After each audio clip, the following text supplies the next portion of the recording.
सत्व शुद्धि ध्रुव। यदि आकार शुद्ध होगा तो बुद्धि इस योग्य बनेगी कि हम भगवान के विषय में जान सके, भगवान का चिंतन कर सके।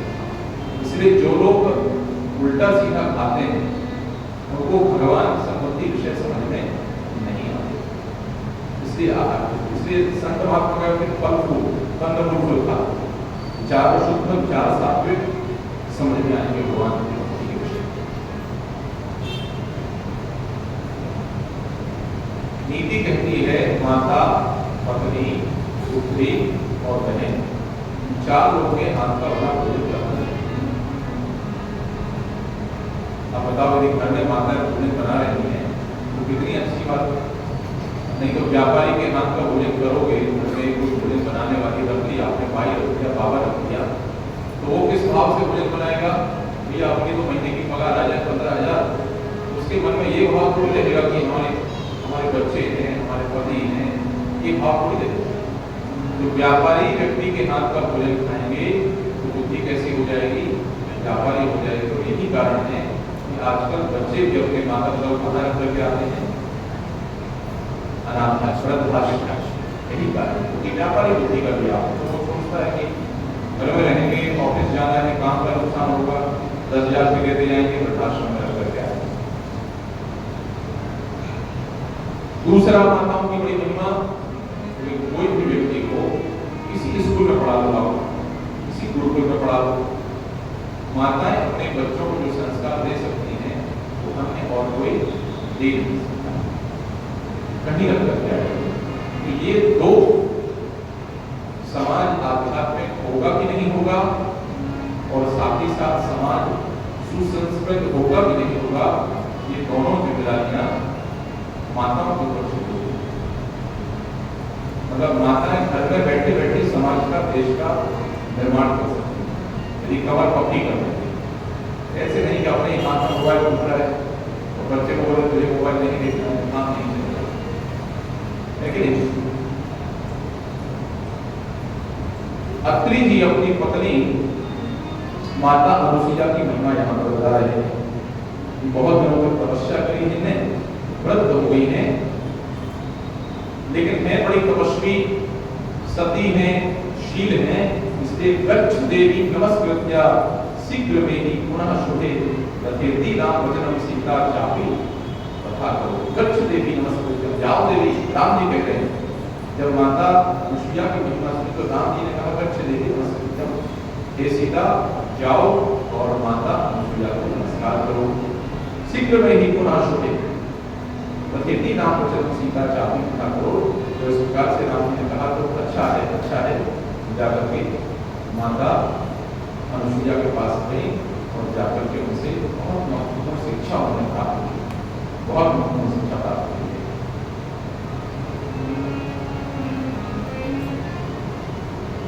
अत्रि जी 12 चरणों में राम जी की स्तुति कर रहे हैं, बहुत सुंदर स्तुति है, एक दो चरण हो जाएंगे। नमामि भक्तवत्सलं कृपालुशील कोमलं भजामि ते पदाम्बुजं मकामिनां स्वधाम।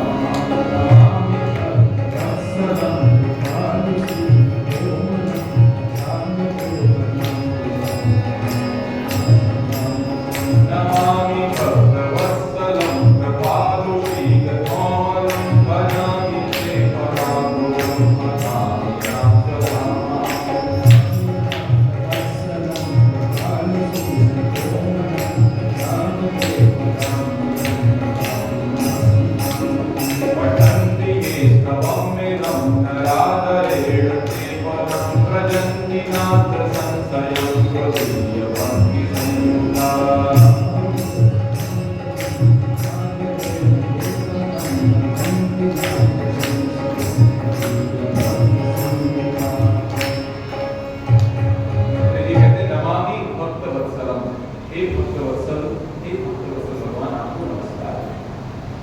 क्यों भक्तवत्सल कह रहे हैं? क्योंकि अत्रि जी को याद आ रहा है। तो आवश्यकता तो नहीं थी आने की, आमंत्रण भी नहीं था, नहीं आते तो कोई बात नहीं थी, लेकिन उनकी भक्तवत्सलता ही है कि स्वयं अपनी इच्छा से, अपनी अनुकंपा से यहाँ पर हमारे आश्रम पर आए, आने की आवश्यकता नहीं।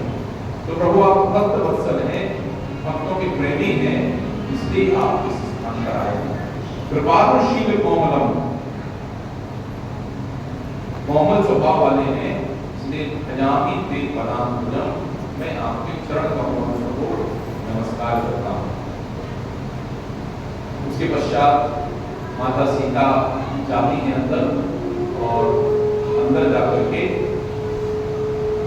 अनुसुईया के पद गई सीता, मिली बहोरी सुशील मीता।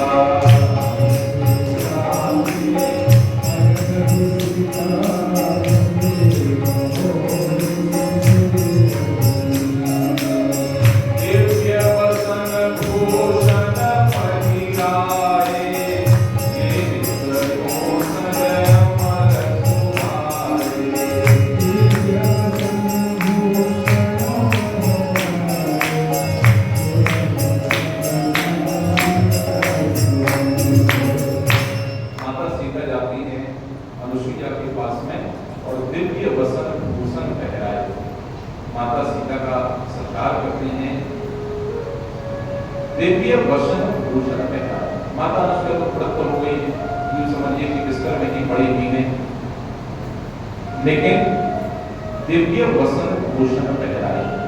विशेष आभूषण और विशेष वस्त्र माता सीता को माता अनुसुईया प्रदान करती है। अब इन आभूषणों की और वस्त्रों की बड़ी विशेषता है। दिव्य है, दिव्य है का अर्थ क्या है? इनकी विशिष्टता ये है आभूषणों की और वस्त्रों की। वस्त्र पुराने नहीं, अपने वस्त्र को सर्फ एक्सेल लगा करके धोना पड़ता है। इन वस्त्रों को धोने की भी आवश्यकता नहीं है। घर में धुवन कर रहे हैं, कभी गंदे भी गंदे होते ही नहीं। तो जानकी जी को दिव्य वस्त्र और आभूषण पहना जो नित्य नए, निर्मल और स्वभावने हमेशा नए रहते, गंदे नहीं होते। हम लोग कैसे कपड़े पहनते हैं? पुरुष ज्यादा पहनते हैं। क्या पहनते हैं? पहना किसी ने जीन्स का पहना, गंदा ही नहीं होता है। हर बार नया कलर निकल करके आ जाता है, नया नया रंग आता जाता है।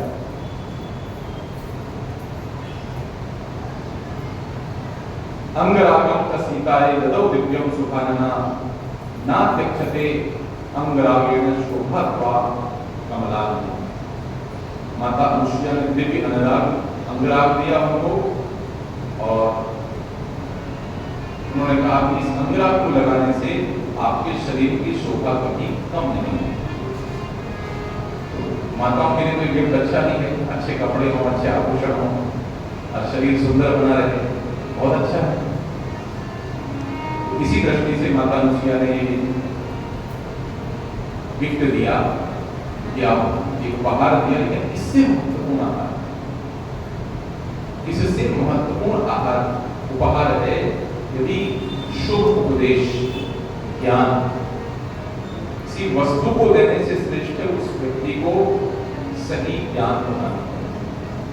इसलिए द्रव्य यज्ञ से ज्ञान यज्ञ भगवान ने गीता में श्रेष्ठ माना। तृतीय अध्याय, द्रव्य यज्ञ से श्रेष्ठ है ज्ञान यज्ञ। माता अनुसुईया ने माता सीता को अपने पास बिठाया। बड़े सुंदर वाल्मीकि ने विस्तार से लिखा है। और सती स्त्री के क्या लक्षण हैं, सती स्त्री की क्या महिमा है, कैसा आचरण होना चाहिए, ये बताया उन्होंने।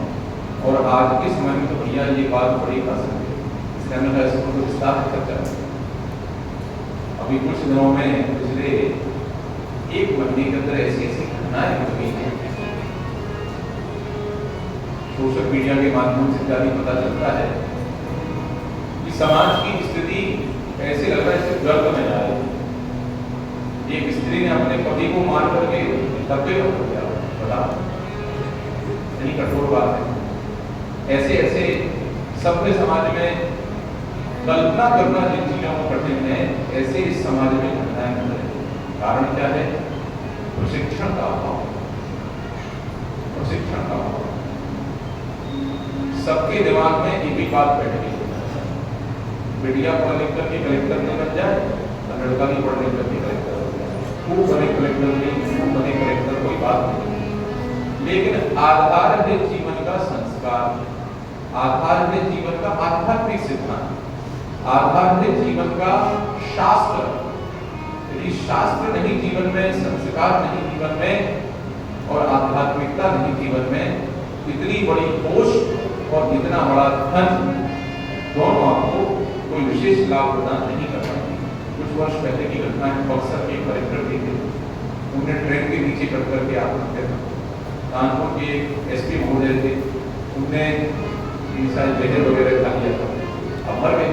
कुछ आदमी साल भर में इतने 140 करोड़ की आबादी है अपनी, उसमें से कुछ तो 150-60 लोग एसपी कलेक्टर बनते हैं, टॉप रैंकर्स, शुरू में 50 हैं, 100 रैंकर, 140 करोड़ में से 100 लोग, और उनको भी मरना पड़ रहा है, बताओ।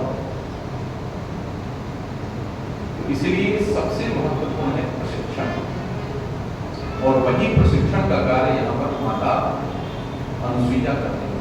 यद्यपि माता सीता अपनी माता से प्रशिक्षण सुनेगा, जिसे प्रशिक्षण लेकर के आएंगे। जब माता अत्रि माता अनुसुईया कुछ बताती हैं तो माता जानकी कहती है हमारी मैया ने भी बात सुनाई, मेरी बात सिखाई, कहते हैं इस बात को। लेकिन फिर भी ज्ञान जहां से मिले सृष्टि ही है, ले लेना चाहिए। सुशीला कामृतो वा धनैर्वा परिवर्धितः स्त्रीणामान्य स्वभावानां परमं दैवतं पतिः नातो विशिष्टिं पश्यामि बान्धवं विप्रशन्त्यहम् सर्वत्र योग्यं वैदेही तत्प्रदं विवाहयम्। हम नहीं कह रहे हैं, माता अनुसुईया कह रहे हैं, इसलिए कोई ये ना कहे कि प्रभु जी क्या कह रहे हैं। कौन कह रहे हैं? जो मैं कहने वाला हूँ कि माता प्रभु जी। कौन कह रहा है? माता अनुसुईया। ये जो 2 श्लोक में पढ़ रहा हूँ, कौन कह रहे हैं? माता अनुसुईया। दीक्षांतदास ने कह रहा है, सुनिए क्या कहते हैं। दुष्शीला, पति बुरे स्वभाव का हो,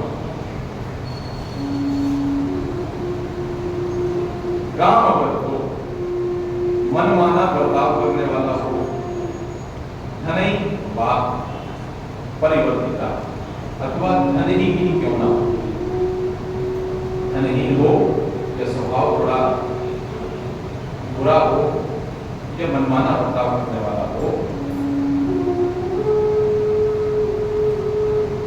वह उत्तम स्वभाव वाली नारियों के लिए परमं दैवतं पति, उत्तम स्वभाव वाली नारियों के लिए ऐसा पति भी देवता बनेगी। अब ये सोचते तो या तो कोई सुनेगा तो आरोप हो जाएगा, किसी के बात में कहीं कोई स्त्रियों को विरुद्ध बात ना, पुरुषों के लिए बात है, कोई बात बताऊंगा। ना तो विशिष्टं पश्यामि बान्धवं विमृश्यन्तम्, हे देहराजनी, मैं बहुत विचार करने पर भी पति से बढ़कर कोई हितकारी बंधु नहीं देखती। यही सत्य है। माताओं का निर्वाहन कहाँ होगा? पति के पास। ये सत्य है। पति के बिना संपूर्ण समाज हल्के में रहता है, और मायके में निवाह होगा ये तो गलती करना ही, पति को छोड़ करके मायके वहां निवाह होगा। जिस दिन भाभी आएगी उस दिन 2 रोटी मुश्किल हो जाएगी। ये मैं नहीं कह रहा हूँ, ये माता अनुसुईया कह रही है। ना तो विशिष्टं पश्यामि बान्धवं, ना तो विशिष्टं पश्यामि, पति से विशिष्ट मैं कोई व्यक्ति देखती नहीं हूँ पत्नी के जीवन में। सबसे विशिष्ट कौन है? पति ही। सर्वत्र योग्यं वैदेही तव कृतं वाप्यम्, अपनी की हुई तपस्या के अविनाशी फल की भांति वह इस लोक में और परलोक में सर्वत्र सुख पहुंचाने में समर्थ होता है। नारद जी तो यहाँ पर कहते हैं भागवत के 7वें स्कंद में कि यदि माताएं अपने सिर्फ पति की सेवा करें तो उनको मुक्ति प्राप्त हो जाए, लेकिन पति भी कैसा हो? भगवान का शुद्ध हो। लेकिन आजकल पुरुष की लपट हो गई, आचरण पवित्र नहीं है, व्यवहार पवित्र नहीं है, प्रशिक्षण नहीं है, जीवन में धर्म का कर्म का ज्ञान नहीं है।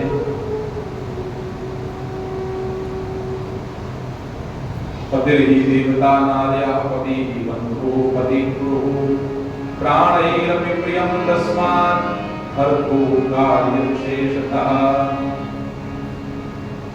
सीता ने कहा पति ही देवता नार्या बंधु। स्त्री के लिए तो पति ही देवता, पति ही गुरु, पति ही बंधु है। अतः प्राण देकर भी नारी को कोई कार्य करना चाहिए। इसीलिए आज जहां छोटी छोटी चीजों को, कुछ समय पहले की बात है, हमारे परिचित की विवाह हो गया था, तो हमने कहा भाई कैसी चल रही शादी, बात कनाडा में रहते हैं, कैसे चल रहा है? तो प्रभु की डाइवोर्स हो गया। ऐसा तुमने अभी तो 6 महीने मेरे शादी की डाइवोर्स हो गया। क्यों हो गया डाइवोर्स? तुमने बताया कि क्या हुआ, आप लोग जानते होंगे पीआर की फाइल करते हैं, पर्सनल परमानेंट रेसिडेंस विदेश में मिल जाए तो उसमें फिर इंटरव्यू आता है, फिर डेट आती है, फिर उस समय देते हैं। तो उसने विवाह के पहले अपने माता जी पिताजी की फाइल रखी थी और विवाह होने के पश्चात पत्नी की फाइल रखी थी। माता जी पिताजी की डेट पहले आ गई और पत्नी की डेट लेट हो गई। तो उसने कहा तब हमें लेके जाना नहीं चाहते हो? बेचारा लोग उसके बाद में लगा है, फोटो देख कर पत्नी नहीं उसको से क्या बस। इसीलिए ये जो भगवान ने व्यवस्था बनाई है, वर्णाश्रम की व्यवस्था, ब्रह्मचारी, गृहस्थी, वानप्रस्थ, सन्यासी, ये व्यवस्था छिन्न भिन्न होने से व्यक्ति अधोगति हो जाता है, नरक की ओर रफ्तार से दौड़ नहीं पाए। इसलिए चाहे पुरुष हो और चाहे स्त्री, जो वैदिक मर्यादा है उस मर्यादा के अनुसार अध्ययन करना चाहिए। तो स्वामी जी लिखते हैं धीरज धर्म मित्र नारी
जब परिस्थितियां अनुकूल हों तो 10 लोग की हजूरी करने के लिए तैयार हो, लेकिन वास्तविक पता तब चलता है जब जीवन में आपातकाल होता है।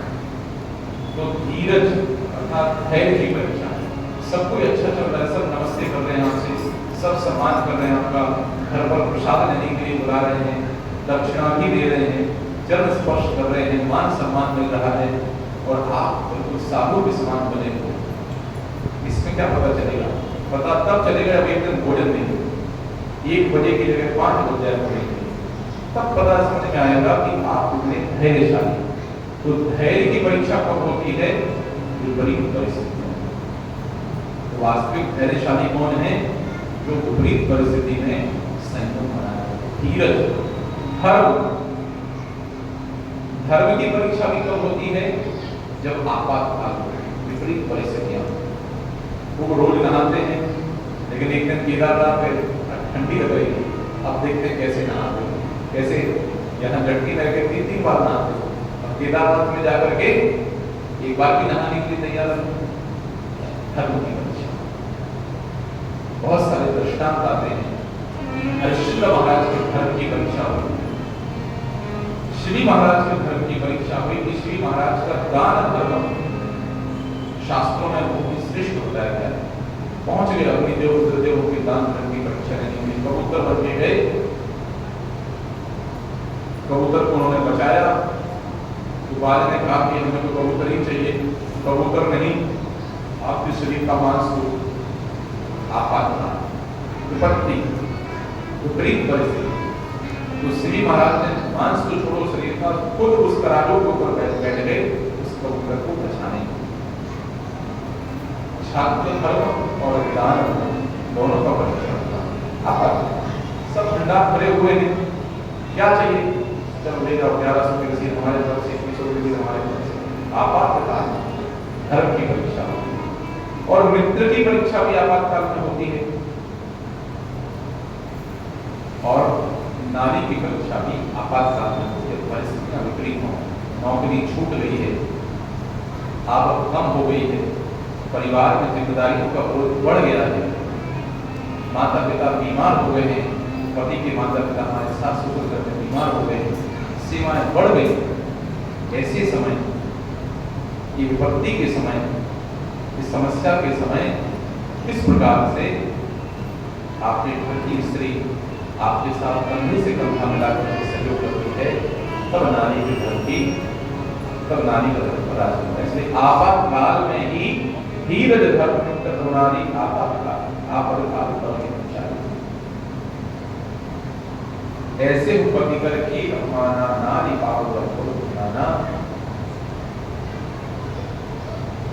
वृद्ध रोगी, ध्यान से सुनिए, वृद्ध बूढ़ा हो गया है, रोगी है, अंधा है, बहरा है, क्रोधी है, और दीनहीन पति, ऐसे पति का भी यदि अपमान स्त्री करती है तो नारी पाप जमपुर, ऐसी स्त्री को यमपुरी जाना पड़ता है, और जाकर के वहां पर यमराज जी के द्वारा दंड प्रदान किया जाता है।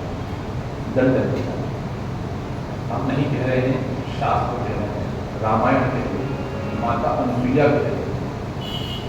4 प्रकार की पतिव्रता स्त्रियों के बारे में बताते हैं। 4 प्रकार की पतिव्रता स्त्रियां, जग पतिव्रता 4 विधियां ही वेद पुराण संत सब कहानी। जग पतिव्रता 4 विधियां ही संत सब कहानी। जग पतिव्रता 4 विधियां ही वेद पुराण संत सब कहानी।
जो यहाँ पर गोस्वामी ने लिखा है, वाल्मीकि जी ने लिखा है, उसी बात को हम यहाँ पर दोहराए। ये विषय बड़ा संवेदनशील होता है। कई बार आरोप प्रत्यारोप बहुत हो जाते हैं। किसी के ऊपर आरोप नहीं है, किसी की निंदा नहीं, एक शिक्षा की बात यहाँ पर की जा रही है कि कैसे व्यवहार हो, कैसे आचरण। बोले 4 प्रकार की जग पतिव्रता 4 प्रकार की पतिव्रता स्त्रियां यहाँ पर पाई जाती हैं। कौन कौन है? बोले पहली है उत्तम के बस मनमानी सपने उठान को से जगवान। उत्तम पतिव्रता कौन है? जिसके स्वप्न में भी पर पुरुष का दर्शन नहीं। स्वप्न में एक पति का जिसने आश्रय लेकर के रखा, इसको सबसे श्रेष्ठ पतिव्रता किया। मध्यम परपति देखे कैसे भ्राता पिता पुत्र जैसे। मध्यम श्रेणी की पतिव्रता पत्नी कौन सी है? अन्य पुरुष के मन में कभी विचार आए तो ये हमारे भैया हैं, ये हमारे पिता हैं, ये हमारे पुत्र हैं। समान उम्र के तो भैया हैं, बड़ी उम्र के पिता हैं और छोटी उम्र का पुत्र है।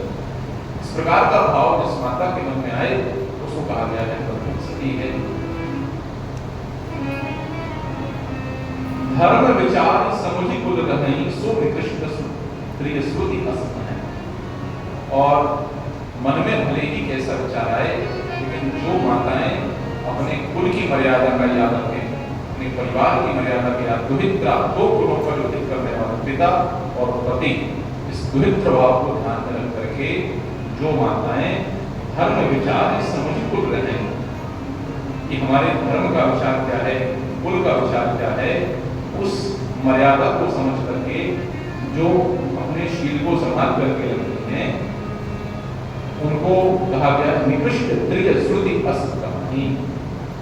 उनको भी सती कहा गया है, लेकिन निम्न स्तर के सतियों को कहा गया है। 3 प्रकार की सती स्त्रियों की चर्चा माता अनुसुईया, जो सतियों की ही मुखिया है, वो कह रही है। अब बिनु अवसर बदलते रह जोई जाने वाले नारी पद सोई।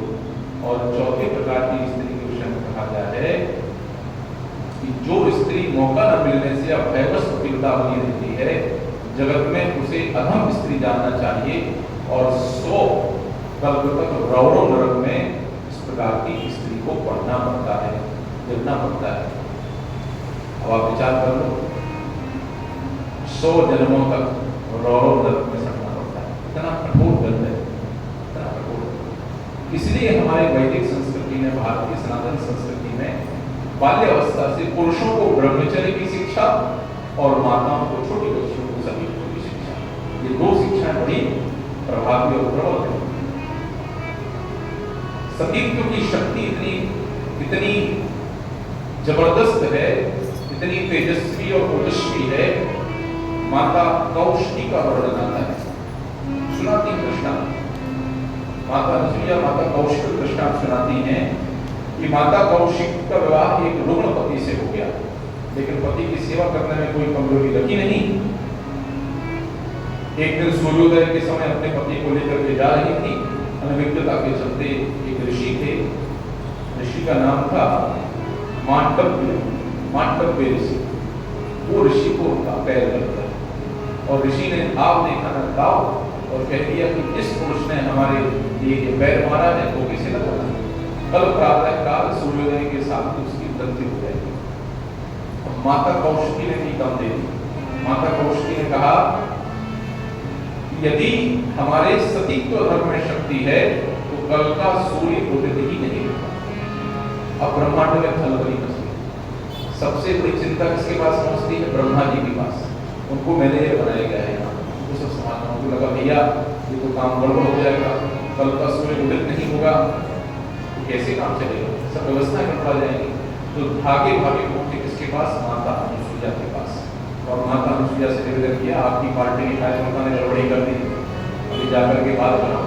माता अनुसुईया ने कहा कौशिकी जी से आप चिंता मत करिए, आपके पति की मृत्यु होगी महर्षि के वचनों के अनुसार कि तो मैं आपके पति को अपने सतीत्व के बल से जीवित कर दूंगी। देखिए 2 सतीत्व, एक सतीत्व के प्रभाव से सूर्य का उदय होना रुक गया और दूसरे में सतीत्व के प्रभाव से मृत व्यक्ति को जीवित कर दिया। तो ऐसे बहुत सारी रचनाएं, बहुत सारे दृष्टांत यहाँ बताते हैं। पति प्रतिकूल जन्म जग जानी, विधवा कोई पाई तरनाई। थोड़े से सुख के लिए पति से जो बुरी चलती है वह अगले जन्म में विधवा होती है, वो भी विवाहावस्था। ये कहना वैधव्य जो प्राप्त हो जाता है कई बार, उस वैधव्य के पीछे पिछले जीवन का, पूर्व जीवन में किसी ने इस प्रकार से प्रतिकूल कार्य किए हैं, उसका परिणाम वैधव्य के रूप में प्राप्त होता है। इसका अर्थ ये नहीं कि दोष देने लगे, अच्छा तुमने कुछ गड़बड़ किया होगा। यहाँ दोष दर्शन की बात नहीं है, ये शिक्षाएं किसी का दोष देखने के लिए नहीं है, किसी का परीक्षण करने के लिए नहीं है, ये शिक्षाएं जीवन में पालन। हम अपने आप में सुधार करें, हम सतमार्ग पर चले, इसलिए शिक्षाएं। दूसरे का परीक्षण, दूसरे के ऊपर कैमरा घुमाने के लिए नहीं, स्वयं पालन करने के लिए है। इसके पश्चात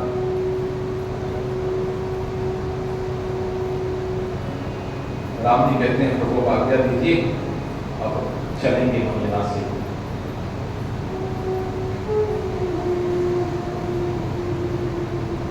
अत्रेकी कहते हैं प्रभु कौन से हमारे, मैं प्रभु में दीख जब तप का किए, मन ज्ञान गुण को दीप प्रभु। तन पुलक निर्भर प्रेम पूर्ण नयन पंकज। अत्रेकी की आंखों से जरा प्रवाह हो रहा है, भगवान के से बार बार लिखते जा रहे हैं, भगवान को बार बार प्रणाम कर रहे हैं और कह रहे को पता नहीं हमारे कौन से जब, कौन से पुण्य, कौन से योग का फल है कि हमें आपका सानिध्य प्राप्त हुआ। और यही वास्तव में हमारे पास जो भी वस्तुएं हैं, उन वस्तुओं की सार्थकता ऐसी में है, उन वस्तुओं का प्रयोग कैसे होता है। भगवान ने हर व्यक्ति को लगभग हर वस्तु प्रदान की। जितने लोग बैठे हैं, आप जो यहाँ कथा श्रवण कर रहे हैं, कैसे कर पा रहे हैं? भगवान ने कान दिए हैं, सुन पा रहे हैं, बुद्धि दी है, समझ पा रहे हैं, मन दिया है, मनन कर पा रहे हैं, चिंतन कर पा रहे हैं, और इच्छा शक्ति दी है कि चलो ठीक है, जो सुना है कथा हम उसका पालन करने का प्रयास करेंगे। तो भगवान की ही तो अनुकंपा है। तो भगवान ने जब यह अनुकंपा की है, तो भगवान का जब दर्शन हो, जब भगवान के द्वारा दी गई की वस्तु में प्राप्त हो, तो उस वस्तु के पीछे भाव कैसा हो। बड़े सुंदर कवि ने बड़ा सुंदर भाव लिखा है उन्होंने। सुख संपदा ने क्या करूं, तेरे चरण पाया न जो, मैं स्वर्ग में रह क्या करूं, तेरी शरण आया न। क्या करेंगे प्रभु? स्वर्ग में रहकर के करेंगे क्या? यदि हमें आपका सानिध्य प्राप्त नहीं होता है, आपका आश्रय प्राप्त नहीं होता है, तो हमें स्वर्ग में रहना भी श्रेष्ठ नहीं बनता है। महाप्रभु कहते हैं धनम न जनम न सुंदरी, कवितां वा जगदीश कामये, मम जन्मनि जन्मनीश्वरे प्रभुतां भक्ति नहे मुक्ति। प्रभु आपकी अहेतुकी न धन न जन न सुंदरी न कविता, ये नीचे। क्या लाभ है गायक बनूं, विद्वान कवि वक्ता बनूं, रोमांच से भर चाप करूं, तेरा सुयस गाया नहीं। बड़े विद्वान बन गए, लेकिन भगवान की कथा मुझसे नहीं करते। खूब सुंदर कवि हैं, लेकिन यहाँ वहाँ की चर्चा करते हैं। बहुत बड़े गायक हैं, लेकिन फिल्म का गाना गाते हैं। तो ना मैं ऐसा विद्वान बनूं, ना वक्ता बनूं, ना कवि बनूं, यदि हमारे शरीर में रोमांच ना होता हो आपकी महिमा गाने से, आपका कीर्तन में नहीं गा सकता, आपकी महिमा नहीं गा सकता, तो ना ऐसा वक्ता बनना चाहता हूँ, मैं ऐसा विद्वान, मैं ऐसा कवि, मैं ऐसा गायक बनना चाहता हूँ। आकाश के तारे समुद्रों के सभी मोती चुनो, क्या लाभ है तेरे चरण में दो सुमन लाए। खूब करोड़ रुपया कमा करके लेकर के आ रहे, लेकिन भगवान की सेवा में 11,000 21,000 जो क्षमता अनुसार 2-5,000 जितना है दान नहीं कर सकते, सेवा नहीं कर सकते हैं, 2 फूल तोड़ करके भगवान को चढ़ा नहीं सकते हैं। तो भले आप अमेरिका, कनाडा, लंदन जहाँ घूम रहे हो, करोड़ कमा रहे हो, कोई आपके धन का औचित्य नहीं है। क्या लाभ तेरे चरण में 2 सुमन लाए। मुझे चढ़ाया नहीं प्रभु, आपकी सेवा में समर्पित नहीं किया, कोई मतलब नहीं। खूब सुंदर सुंदर माताओं को भोजन बनाना आता है, लेकिन अच्छे बना के अपने पेट में खा जाते, भगवान को भोग नहीं लगाते, कोई मतलब नहीं। इनसे भोजन अच्छा नहीं बना करके ठाकुर जी को भोग लगे तब तो बहुत अन्यथा कोई मतलब नहीं। क्या लाभ है फिरदार होकर इंद्र सा श्रृंगार में, इस देह पर हे प्राणधन तेरी बड़ी छाया। खूब तैयार हो करके उस मॉल में, उस मूवी थिएटर में, ये हिल स्टेशन में, यहाँ जा रहे हैं, वहाँ जा रहे हैं, लेकिन मंदिर में प्रभु का दर्शन करने नहीं आ रहे हैं। ऐसे रूप श्रृंगार का कोई मतलब नहीं है। और अंत में कहते हैं मेरा हृदय किस काम का, हरि डूब तेरे प्रेम में, यदि पूर्णिमा के सिंधु सा दिन रात लहराया। प्रभु यदि हमारा हृदय आपके चिंतन में नहीं लगता है, मन आपके चिंतन में नहीं लगता है, विषयों के चिंतन में, संसार के चिंतन में लगा रहता है, तो हमारा मन बंजर भूमि है, किसी काम का। बहुत सुंदर भाव है, इसमें गाते हैं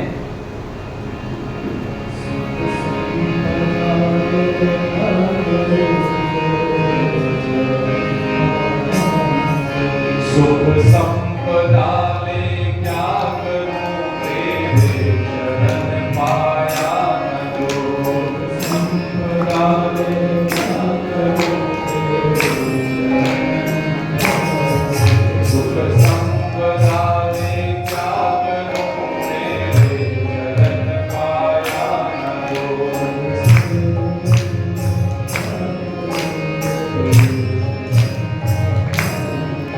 मैं स्वर्ग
जैसे नदी का गंतव्य समुद्र है, जैसे भक्तों के जीवन का गंतव्य भगवान के चरण और अन्य कोई हर जीवात्मा का, ऐसा नहीं भक्तों के हर जीवात्मा का गंतव्य भगवान के चरण कमल है। और उन्हें विदा ली अत्रि जी से, विदा लेकर के आगे बढ़े दंड कारण के वन, इसी वन में प्रभु घूम रहे। कारण है इसका, क्यों इस वन में घूम रहे बताता हूँ थोड़ी देर बाद। भ्रमण कर रहे हैं और ऋषियों से मिलन कर रहे हैं। और विशेष बात तो ये है कि भगवान स्वयं ऋषियों के आश्रम में पहुंच रहे। तो प्रभु जा रहे हैं तो ऐसे नहीं बस चले जा रहे हैं, वर्षों वर्षों से, कई सौ वर्षों से ये समस्त ऋषि मुनि तपस्या करने में लगे हुए। इसलिए आप लोगों ने भागवत में सुना होगा, जो भगवान की रासलीला में भाग लेने वाली गोपियां हैं, उसमें से एक गोपी है ऋषि चालित गोपी। यही दंडकारण्य के ऋषि जब उन्होंने भगवान के रूप के सौंदर्य को देखा, रूप सौंदर्य को देखकर जो उनके मन में ही शब्द लोगे प्रभु आपको वेतन के रूप में प्राप्त करना चाहते। भगवान बोले इस बार मौका नहीं मिलेगा, हाउसफुल है इस बार, टिकट पूरी बिक गई, यात्रा में जगह नहीं है, अगली बार नंबर होगा तुम्हारा। तो कृष्ण लीला भगवान ने क्या किया, जहां जिसके मन में अटके फटके फटके जितनी इच्छाएं थी, सब उत्सव आ जाए, सबको स्थान दिया भगवान ने। न पूतना को छोड़ा, न कुब्जा को छोड़ा, किसी को नहीं छोड़ा, सबको स्थान प्रदान किया। प्रभु स्वयं द्वार पर चल करके आ रहे हैं। इसका कारण क्या है? भगवान कहते हैं गोपियों से कि हम गोपियों के लिए बेटे हो, हम कुछ भी करके गोपियों के कर्ज को चुका नहीं सकते। इसलिए भगवान की शुद्ध भक्ति का एक लक्षण है कृष्ण दर्शनी। जो प्रभु सारे संसार को आकर्षित करने वाले हैं, उन प्रभु को आकर्षित करने वाले की है भगवान की शुद्ध भक्ति। अन्य अभिलाषिता शून्यम ज्ञान परमनावृतम अनुकूल्येन कृष्ण अनुशीलनम महत्वम। शुद्ध भक्ति मतलब ये वाली नहीं कि सोमवार को लड्डू चढ़ा दिए हनुमान जी महाराज को और बोल दिया प्रभु जी विवाह नहीं हो रहा है, एक सुंदर स्त्री की व्यवस्था करवाई है, इसको शुद्ध भक्ति नहीं।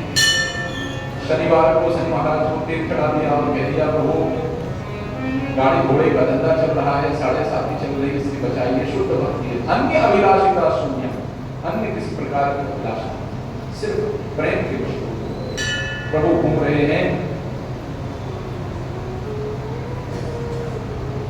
बहुत सारे ऋषि आते हैं। कितने प्रकार के ऋषि आते हैं? 21 प्रकार के ऋषि आते हैं।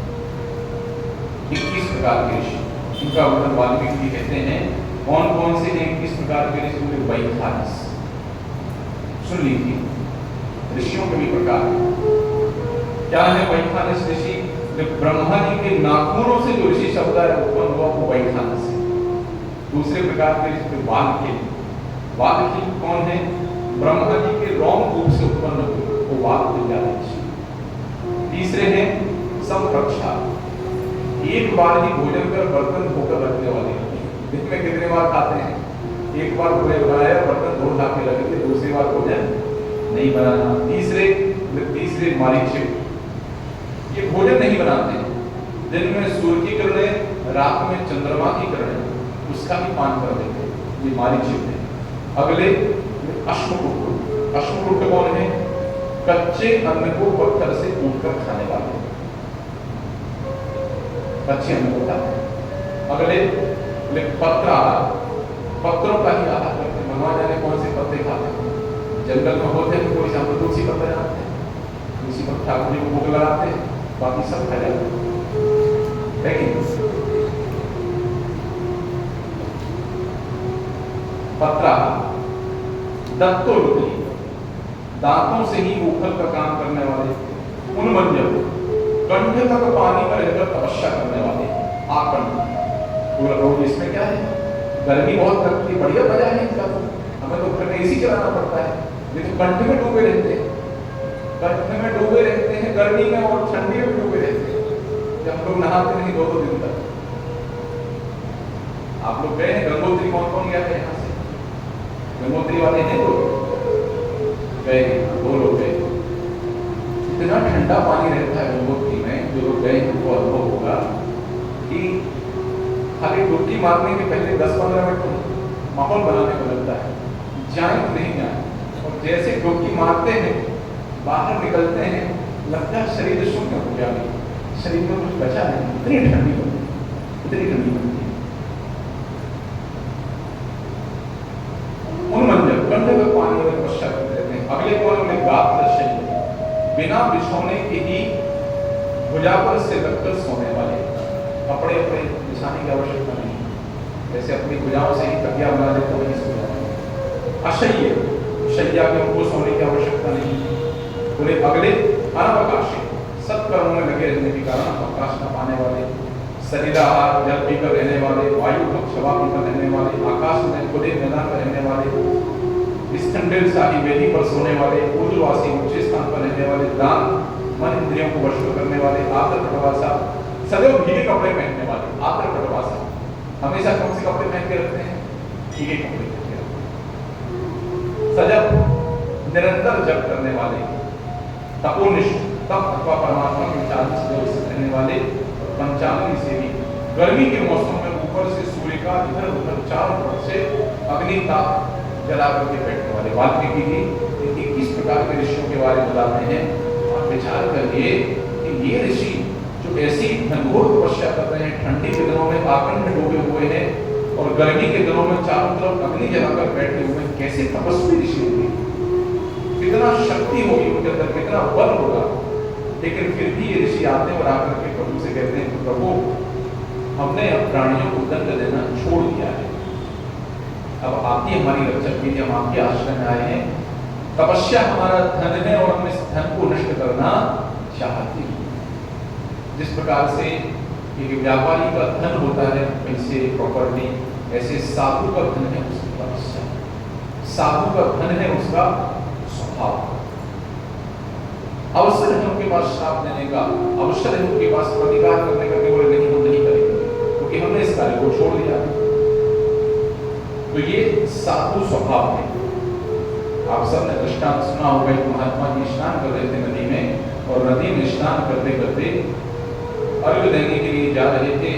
सूर्य देवता को हाथ में बिच्छू आ गया, दिख गया बिच्छू। उनके मन में विचार हुआ, हाथ में आ ही गया तो उठा करके बाहर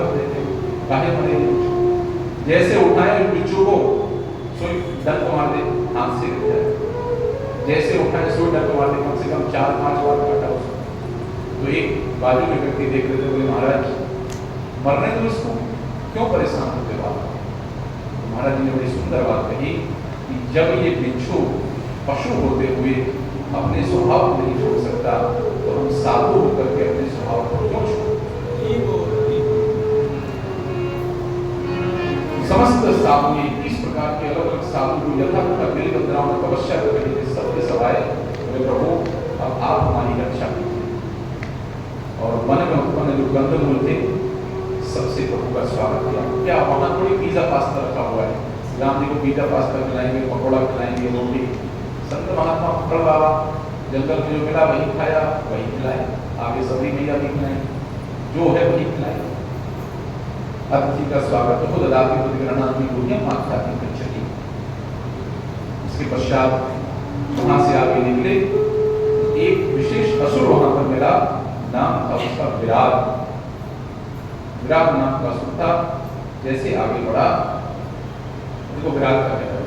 वाल्मीकि जी लिखते हैं कि विराट ने जब देखा राम जी को, लक्ष्मण जी को और माता सीता को, असुर थे, असुर होकर के क्या बात कह रहा है? कह रहा है कि एक तो तुम लोगों ने साधु वेश बनाया है, जटाजूट डाल करके बैठे हो, वल्कल वस्त्र धारण किया हुआ है, और इस स्त्री को साथ में लेकर के घूम रहे हो, हैं? साधु होकर के स्त्री को साथ में लिए घूम रहे हो। चलो दो इधर दो स्त्री को, माता सीता को ले लिया उसे। आश्चर्य की बात है, ले लिया। बोले हम तो असुर हैं, हम तो राक्षस हैं, तुम लोग को साधु स्त्री को साथ में लेकर के घूम रहे हो। तो कई बार तो ऐसा लगता है कि उस दौर के राक्षस आज के विद्वानों से, आज के परमात्माओं से श्रेष्ठ, उनको भी आता था। महाप्रभु कहते हैं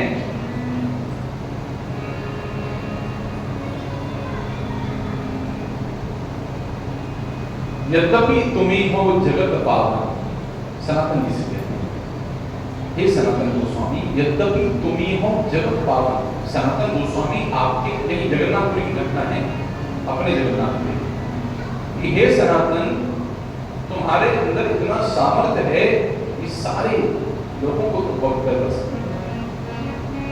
यद्यपि तुम्ही हो जगत पावन, तुम्हारे स्पर्श से पवित्र है देव मुनि का। देव मुनि आपके स्पर्श से पवित्र हो जाएंगे। तथापि भक्त स्वभाव मर्यादा रक्षण, मर्यादा पालन है साधु भूषण। साधु का आभूषण है मर्यादा, मर्यादा साधु का आभूषण। क्योंकि सनातन गोस्वामी जगन्नाथ जी के पुजारियों का उनके देह की छाया से स्पर्श न हो जाए, इसलिए समुद्र के रास्ते से मई की भरी दोपहरी में दोपहर के 12 बजे उस समुद्र की रेत से होकर के आए। नजदीक वाले रास्ते से जाऊंगा तो जगन्नाथ जी के पुजारियों का हमसे नहीं, हमारी छाया से स्पर्श हो जाएगा। देखिए क्या बता है, हम झगड़ रहे हैं, हम मंदिर में क्यों नहीं जाने दे रहे हो? और ऐसे सिद्ध महात्मा जो साक्षात कृष्ण का दर्शन कर रहे हैं, राधा रानी का दर्शन कर रहे हैं, उनके मन में क्या बता करता है, हम पतित हैं, हमसे स्पर्श हो जाएगा तो ये प्रभु के सेवक अपवित्र हो जाएगा। इसलिए महाप्रभु बोलते हैं सन्यासी न अल्पचित बढ़ कर रहा है। सामान्य व्यक्ति चाय पिए तो कोई बात नहीं, लेकिन इस्कॉन पर तिलक लगा करके आप चाय पिएंगे तो बड़ी घोर निंदा है कि नहीं? इसलिए कहते हैं कि हमें श्री प्रभुपाद जी के नाम को ऊंचा करना है अपने अच्छे व्यवहार के द्वारा। We should maintain the good name of Shri Prabhupada by our good conduct। अपने अच्छे व्यवहार से हम प्रभुपाद जी का अच्छा नहीं, न केवल श्री प्रभुपाद जी का बल्कि अपने गुरु जी का नाम भी हमें अच्छा रखना चाहिए। मान लो आज दशराज प्रभु है, कोई गड़बड़ी कर देंगे तो लोग क्या बोलेंगे, किसका जी है, किसका शिष्य है कि नहीं? मान लो आज कोई भी हम में से कोई भी दीक्षा प्राप्त शिष्य है इस्कॉन में, या दीक्षा प्राप्त नहीं भी है, यदि कोई गलती हमसे होती तो पहले बोले किसके ऊपर उठेगी? इस्कॉन के ऊपर। इस्कॉन में करेंगे इसका शिष्य। तो गुरु जी को कभी अच्छा नहीं लगेगा कि उनका कोई शिष्य ऐसा कोई कार्य कर रहा है कि जिससे इस्कॉन की बदनामी हो रही। अच्छा लगे गुरु जी को, ये गुरु अवज्ञा, गुरु के चरणों में अपराध। इसलिए विचार करना चाहिए कि हमारे द्वारा किया गया कार्य समाज में या हमारी संस्था में कोई गड़बड़ी नहीं ला रहा है, कोई गड़बड़ी ला रहा है, सुधार कर देना चाहिए। और सन्यासी अल्पचित जिसने लाल कपड़ा पहन करके रखा है, सन्यास आश्रम में है, उसको तो विशेष ध्यान रखना चाहिए। अभी पिछले महीने मैं और कीर्तन तो हम सब लोग गए थे, हमारी भागवत कथा थी, भागवत कथा से लौट रहे थे। अनुज प्रभु और माधव प्रभु को तो अलग जगह जाना था, तो हमारे ड्राइवर ने गाड़ी लेट कर दी हमारे आने में। गाड़ी लेट हो गई स्टेशन तक पहुंचने में कार, और जब हम लोग भाग के पहुंचे स्टेशन पे तो हमने देखा कि ट्रेन हमारे सामने निकल गई, लास्ट के 2 डब्बे बची। हारमोनियम भी था हमारे पास, ग्रंथ का जो बैग है वो भी था, हमारा भी एक बैग था। क्या करें? तो कीर्तन प्रभु ने किसी कहा मैं चेन खींचो जाना, वो दूसरी तरफ से प्लेटफॉर्म ट्रेन के मैं दूसरी तरफ चैन खींची, मैं चढ़ गया। अब फिर हमने देखा ये बाहर खड़े हुए, मैं फोन कर प्रभु जी चैन खींचो, तो मैं भाग के गया, मैंने फिर चैन खींची। इतने में पुलिस आ, किसी ने कहा बाबा जी चैन खींच के, बाबा जी चैन खींच के मार दिया। मैं जहाँ बिछुक के बैठा हुआ था, विद्यार्थी जीवन में कई बार खींची, वहाँ पेट शर्ट में यहाँ छुप के बैठा तो पता नहीं चलता है किसने की चीज। लेकिन उस दिन मुझे पता चला कि जो कपड़ा ये पहना है कैसे पकड़ने आता है। छोटी सी गलती करो, दोष दिखाई देता है, छोटी सी गलती करो। तो चाहे हम आध्यात्मिक जीवन में हो और चाहे सामाजिक जीवन में भी हो, ऐसा ना हो कि कोई कहे भाई किसका लड़का है शराब पी के यहाँ कीचड़ में पड़ा हुआ है, किसकी बेटी है क्या कर रही है, किसका बेटा है, किसकी बहू है। तो हमें ऐसे कोई कार्य न करें जिससे मर्यादा का अतिक्रमण हो। असुर होकर के विराट कहता है तुम लोग साधु का वेश धारण किए हुए स्त्री को साथ में लेकर के बोलो चलो लाओ इधर लाओ, लाओ इधर लाओ। छीन लिया। राम जी कह रहे हैं माता जानकी को छीना, तो राम जी दुखी भी हुए और क्रोधित भी हुए कि हमारे जीवन में एक ऐसा दुख है कि विदेह नंदनी सीता हमारी पत्नी का दूसरा पुरुष स्पर्श कर रहा है, हमारे सामने, हमारी आंखों के सामने हमारी पत्नी को छीन करके ले रहे। लक्ष्मण और राम जी गौरव गए और इस विराट को क्योंकि कोई मार नहीं सकता था, इसलिए उसकी भुजाएं काटी और फिर जिंदा उसको जमीन में गाड़ दिया। जिंदा जमीन में क्यों गाड़ा? जिंदा जमीन में इसलिए गाड़ा क्योंकि उसको एक श्राप मिला था कुबेर जी के द्वारा, और राम जी जब आएंगे तब तुम्हारा उद्धार होगा, और ब्रह्मा जी से उसको वरदान प्राप्त था, इसीलिए उसको गाड़ दिया जमीन के अंदर। विराट निकला, उसके शरीर त्यागते समय भगवान से प्रार्थना की, नमस्तुभ्यं भगवते विशुद्ध ज्ञानमूर्तये आत्मा रामाय रामाय सीता रामाय वेद से, हे प्रभु आप आत्मा राम है। और उसके पश्चात राम जी आगे बढ़ते हैं और जाकर के विशेष स्थान पर पहुंचते हैं। पुण्याये जन मुनि सर्वंगा सुंदर अनुज जानकी संगा।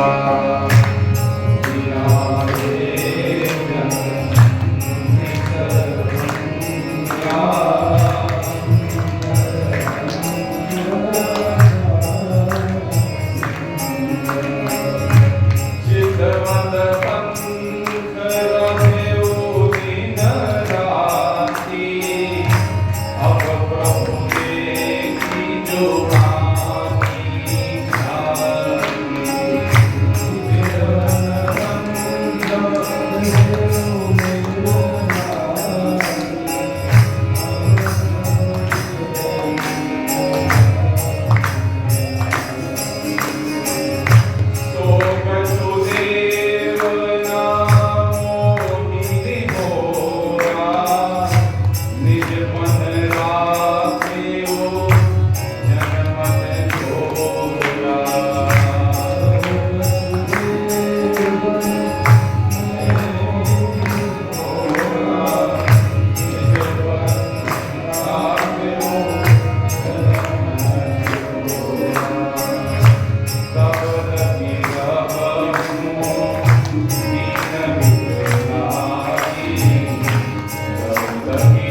माय जन्मनि सर्वंगा सुंदर जानकी संगा।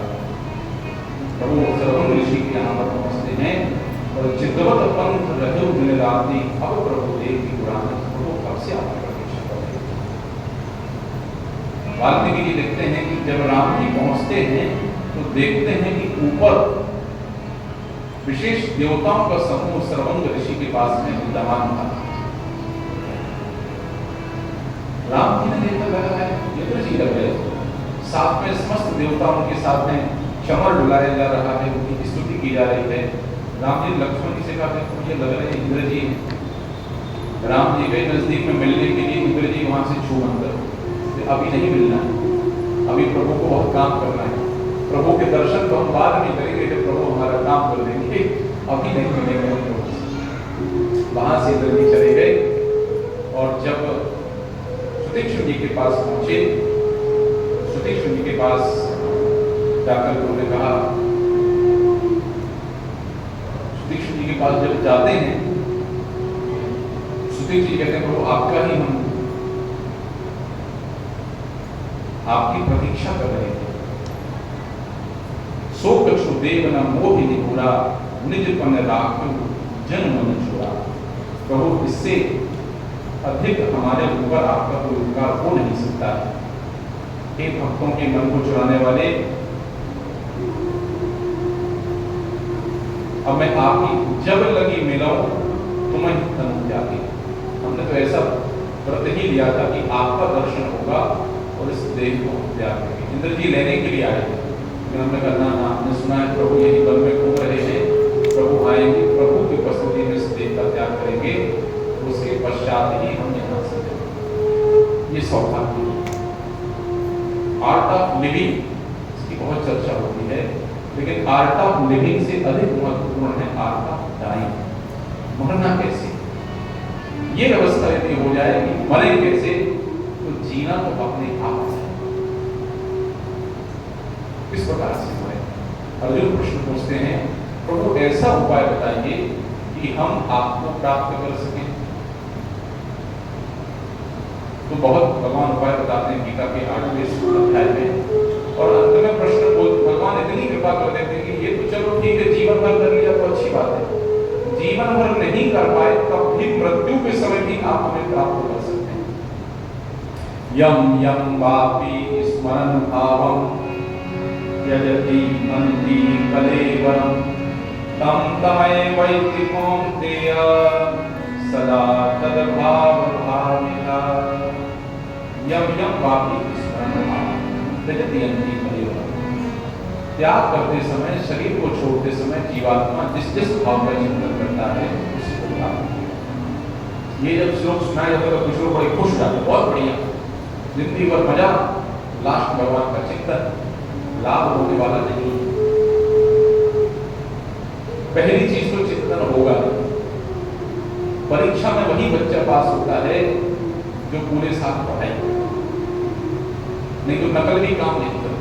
नकल करने के लिए थोड़ा अकल चाहिए, है कि नकल करने के लिए भी अकल चाहिए, बिना अकल के नकल भी काम नहीं करता। अंत काले क्षमा भी वह स्मरण मुक्ता करेगा। भगवान कहते हैं कि अंत काल में भी कोई हमारा चिंतन कर ले, हमारा नाम जप कर ले, तो निश्चित रूप से उसको हमारे स्वभाव की, हमारे ध्यान की प्राप्ति।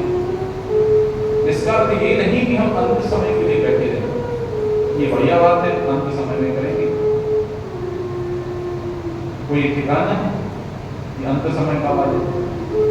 ऐसा समय चल रहा है। कुछ दिनों पहले हमारी परिचित बिटिया की शादी करी, बच्चे को नौकरी पे वापस छोड़ने के लिए जा रहे थे, रास्ते में बस में,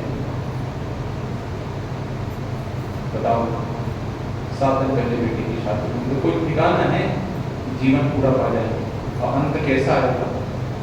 बात यहाँ पर ये है, सिद्धांत ये है कि अंत काल में भी व्यक्ति भगवान का चिंतन कर ले, भगवान का नाम ले ले, तो कल्याण उसका हो जाएगा। लेकिन जिंदगी भर जीवन रहते पूरे जीवन भी करेगा तो उसी क्या गति, उसी का अवस्था।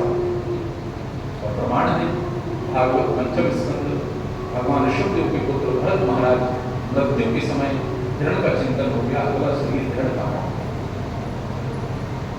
अनेक प्रमाण है, अनेक ढेर सारे प्रमाण हैं। एक तो अभी गीता जाप का उदाहरण इस्कॉन में ही है।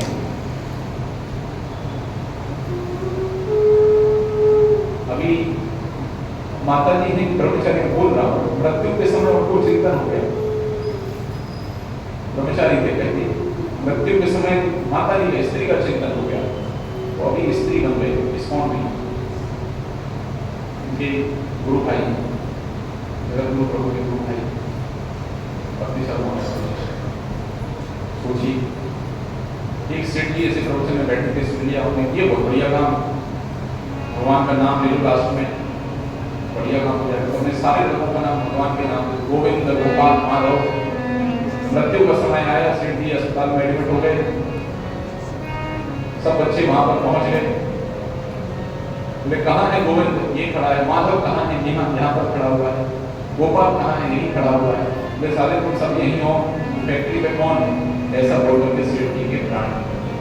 भगवान कहते दूतम छले मकान उसमें, कृष्ण को छलने का प्रयास मत करिए, वो सबसे बड़े छलिया है, उनको कोई छल नहीं पाएगा, कोई नहीं छल सकता, इसलिए छल भगवान से मत करो, उनके सामने तो नंगा रहना ही अच्छा है। हरि में जैसो तैसो दे रो, तन भी दे रो, मन भी दे रो, मैं चरण को चेरो, हरि में जैसो तैसो। वहां शान पट्टी दिखाने की आवश्यकता नहीं है, संसार में शान पट्टी नहीं दिखाना चाहिए, दिखा दो, भगवान के सामने शान पट्टी दिखाना चाहिए, उनके सामने खुली दिखाना।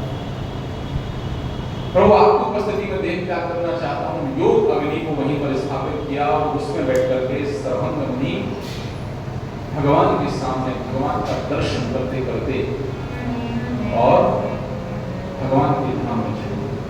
अस कही जोग अग्नि तनु जारा, राम कृपा वैकुंठ सिधारा। राम जी की कृपा से राम जी के सम्मुख अग्नि में बैठ करके भगवान के धाम साकेत धाम में चले। इससे श्रेष्ठ गति क्या हो सकती। एक भक्त हैं बहुत सुंदर गान गाते हैं कि प्रभु मरना तो हमें भी है, लेकिन आप अनुकंपा करिए कि जब हम मरे तो हमारे जीवन की क्या अवस्था हो, हमारे जीवन की गति कैसी। बहुत सुंदर प्रार्थना है, और यदि ये हो जाए तो कितनी अच्छी बात। पता नहीं क्या दशा होगी, कौन से हॉस्पिटल में सड़ना पड़ेगा, लकवा लगेगा कि हार्ट अटैक आएगा, क्या अवस्था होगी किसी ने देखा नहीं। बस हम निवेदन कर सकते हैं प्रभु कि जब प्राण हमारे निकले तो हमारी अवस्था कैसी होगी, दशा कैसी।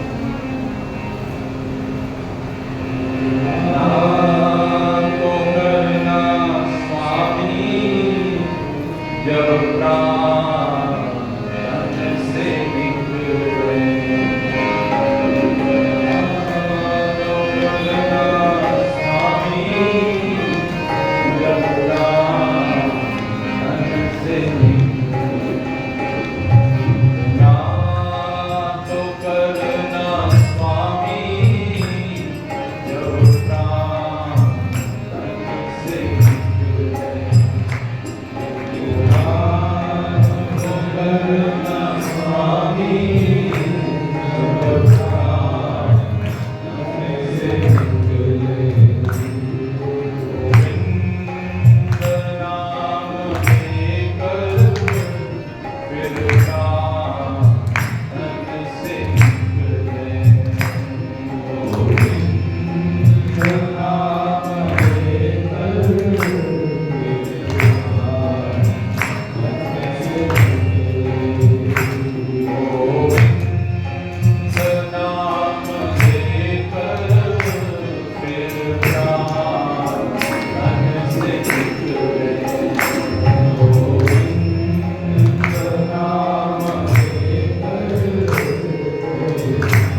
बात बहुत अच्छी है कि नहीं? अंतिम समय भगवान का चिंतन हो जाए, भगवान के भक्त आसपास कीर्तन कर रहे हों, तुलसी पत्र मिल जाए, विष्णु पद का जल क्या है? जल का जल प्राप्त हो जाए, ऐसे मर जाए बहुत अच्छा है। और भगवान माने कैसी? इतिहास में यही कहता है भगवान अपने भक्तों का विशेष ध्यान रखते हैं। यदि हमने जीवन भर भक्ति रखी है, जीवन भर भक्ति की है, तो भगवान अंतिम से हमारा ध्यान जरूर है। और यही शरण अवश्य बच्चे कृष्ण विश्वास पाते, भगवान हमारी रक्षा अवश्य, ये शरण होगा। राम जी आगे निकलते हैं, ऋषियों का बड़ा झुंड मिलता है और ऋषियों का झुंड आकर के कहता है प्रभु बहुत संकट में प्राण है, बहुत समस्या है। आप यहाँ पर देख सकते हैं मांस का झुंड, हड्डियों का झुंड लगा हुआ है। ऐसे ऐसे असुर यहाँ पर आते हैं, प्रभु क्या बताएं आपको, कई ऋषियों को खा जाते हैं, मांस खा जाते हैं। राम जी कहते हैं गलती हमारी, क्षत्रिय की भूमिका हम निभा रहे हैं, हमारे पिताजी चक्रवर्ती सम्राट हैं, हमसे ही प्रभु आने में थोड़ा विलंब हो गया, आप लोगों को असुरों का इतना कष्ट उठाना पड़ रहा है, अन्यथा पहले ही हमें इनका वध कर देना चाहिए। तो वहां एक विशेष दृष्टांत ये है कि जहां राम जी पहुंचते हैं, जहां ये साधु आते हैं उनसे मिलने के लिए, उस दंड काल में वहां मांस का अंबार लगा हुआ है, मांस का झुंड भरा पड़ा है वहां। इसका निष्कर्ष क्या निकला? निष्कर्ष ये है कि संत पुरुषों का कार्य नहीं है मांस खाना। अस्थि समूह देखी रघुराया, पूछी मुनि लागी नहीं लाया। निशिचर निकर सकल मुनि खाए, सुनी रघुवीर नयन जल छाए। जब रघुवीर जी ने सुना कि निशिचर निकर सकल मुनि खाए, मुनियों का भक्षण कर लेते हैं ये राक्षस, तो राम जी के आंखों से अश्रु प्रवाह। हम लोग बड़े दुष्ट हैं, हमको सब सुधार पे कथा में लोग से हम बैठे हैं, लेकिन फिर भी ऐसे दुष्टों की कमी नहीं। अपने जिह्वा के स्वाद के लिए निरीह पशु पक्षियों का मांस खाने में कोई कमी नहीं करते। जब मछली को समुद्र से, तालाब से बाहर निकाला जाता है किसी चटपटा, आपको पानी में डाल दिया जाए, डुबा दिया जाए, कैसे चटपटा होगा? जैसे धरती का प्राणी पानी में छटपटाता है, ऐसे पानी का प्राणी पानी से बाहर निकल कर छटपटाता है।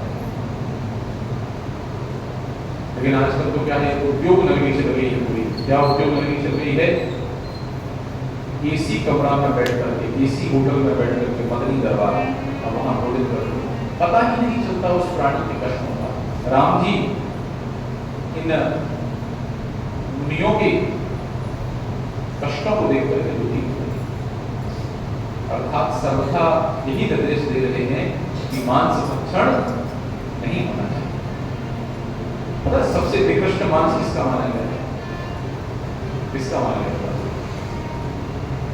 मछली का।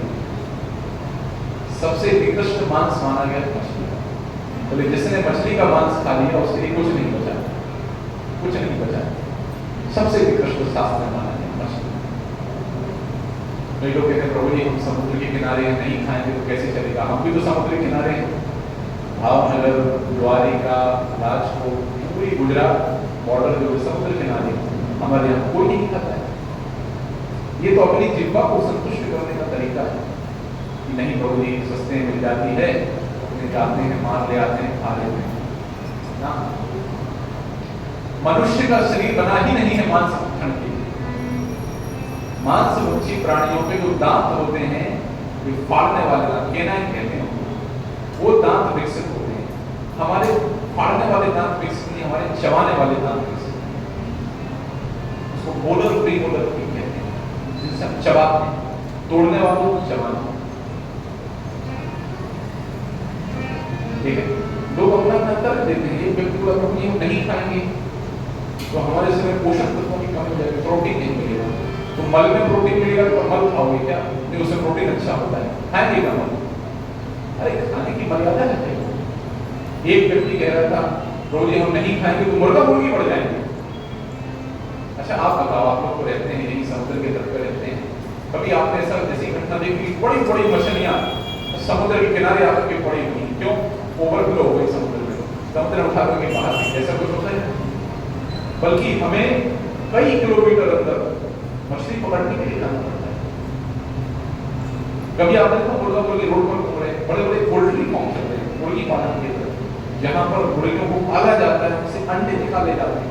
कितनी गंदी चीजें अंदर, कितनी गंदी चीजें, कितने गंदे जगह से निकलती है मुर्गी, जो बेकार की चीजें खाती है। कहाँ घूमती मुर्गी? गटर के पास में, नाली कीचड़ के पास में खाती, सड़े सेंधा लोग स्वच्छ खाते, प्रोटीन मिलेगा। विशेष प्रकार का नरम ऐसे लोगों के निर्धारित किया है मांसाहार से।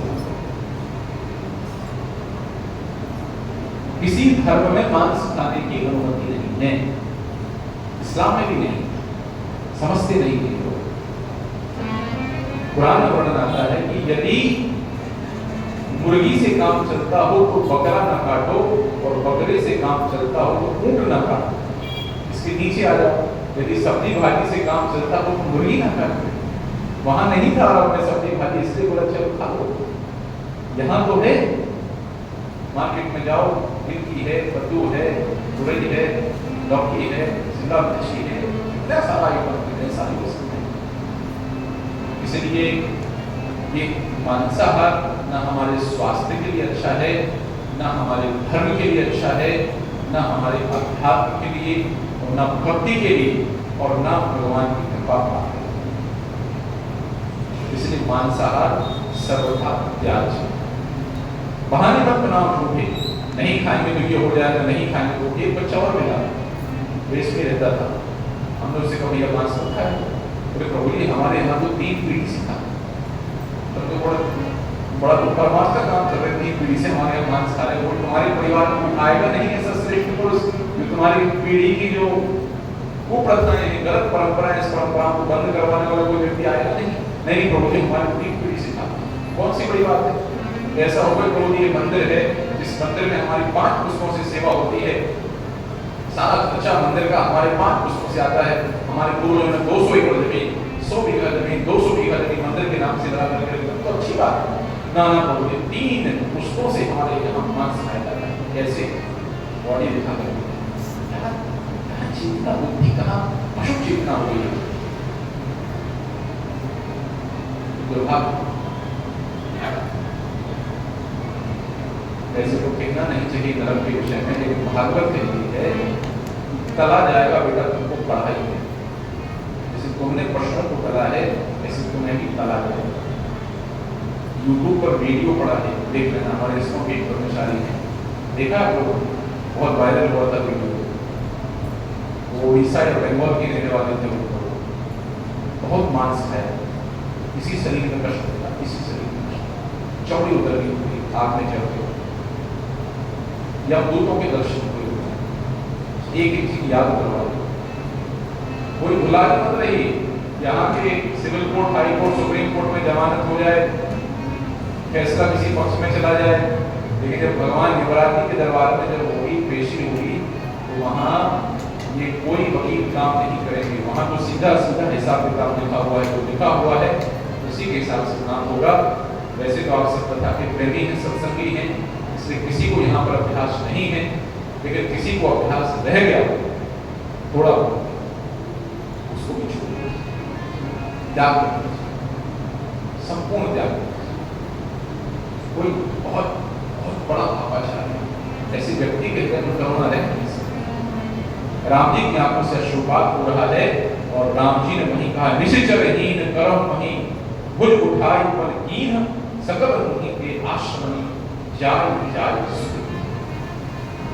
राम जी भुजा उठा करके कहते हैं कि संपूर्ण धरती को असुरों से विहीन कर दूंगा, और मुनियों के आश्रम में जा जा करके उनको सुख प्रदान करूंगा। जहां जहां जिस मुनि का जहां दिलकंदरा में आश्रम है, वहां जाकर उनको जो असुर परेशान करते हैं, वहां जाकर असुरों का रोक करूंगा। राम जी आगे चलते हैं, कह दिया कि आप चिंता मत करिए, सबका वध करेंगे। आगे निकलते मांसाहार करेंगे ना। सुतीक्ष्ण मुनि का आश्रम पर पहुंचते हैं। सुतीक्ष्ण जी कहते हैं प्रभु बहुत दिनों से, सुतीक्ष्ण अगस्त जी के शिष्य हैं ये, बहुत दिनों से तो वो आपकी प्रतीक्षा में था और देवराज इंद्र हमारी प्रतीक्षा कर रहे हैं, तो आपको दर्शन हो गया है। उनने पूछा प्रभु हमें कहीं निवास स्थान बताइए। तो उन्होंने कहा निवास स्थान में यहीं रह जाओ। इससे अच्छी सौभाग्य की बात क्या है, यदि भगवान जिसके आश्रम में रह जाए कितनी अच्छी बात है। बोले प्रभु यहीं रहिए, आपका ही घर है, यहीं निवास करिए, कोई समस्या तो नहीं है यहाँ पर।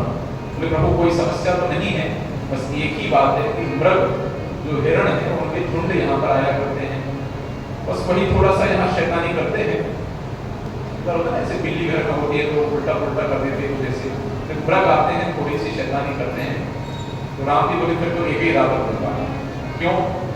बोले हमारा दिमाग खिसक गया, फिर मार दिया हमने मृग को, काम कर रहे हैं। इसलिए हमने कहा बहुत दिक्कत नहीं होगी। एक रात्रि विश्राम किया। विश्राम करने के पश्चात मुनि से इच्छा व्यक्त की कि महाराज कहाँ जाएंगे। बोला तो आप काम करके आइए, बहुत संत महात्मा यहाँ पर रहते हैं और आकर के वापस यहीं आ जाए। जब सुतीक्ष्ण मुनि के यहाँ से चल रहे थे तो धनुष और बाण लक्ष्मण जी को और राम जी को माता सीता ला करके धनुष बाण ला करके दे रहे। लेकिन वहां से निकले तो माता सीता, ये प्रसंग वाल्मीकि रामायण में आता है।